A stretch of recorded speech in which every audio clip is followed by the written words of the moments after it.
জানেন, আকাশের এতটা সুন্দর মেঘ হওয়া সত্ত্বেও একটুও বৃষ্টি নেই, একটা অস্বস্তি পরিবেশ, একদম ভালো লাগছে না।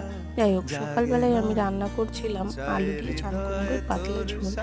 এই গরমে কিছুই মশলা ভালো লাগছে না, তাই আমি ভাবলাম যে আলু দিয়ে চাল কুমড়োর এই পাতলা ঝোলটাই রান্না করি। দুপুরের জন্য কেটে নিয়েছিলাম কচুর লতি, চাল কুমড়ো শাক, আর বাজার থেকে এনেছিল আলু, পটল, কলমি শাক দিয়ে সমস্ত সবজিগুলো গুছিয়ে রেখে দুপুরের জন্য রান্না করছিলাম গ্যাসে আলু বড়ি দিয়ে ঝোল। আর এই গ্যাস ফ্যাস পরিষ্কার করে বাইরে রান্না করছিলাম চাল কুমড়ো শাকটা ভাজা দিয়ে। দুপুরের পরে আবার এই সবজিগুলো নিয়ে এসেছিল। বিকালে তৈরি করছিলাম আমের আচার। আর ঠিক আমের আচারটা তৈরি করার পরে সন্ধে হয়ে গেছিলো, তখন এই সন্ধেবেলায় আকাশটা এইরকম লাগছিল। কিন্তু এত সুন্দর লাগা সত্ত্বেও না একটা অস্বস্তি, ওই যে বললাম, একদমই ভালো লাগছে না গরমে।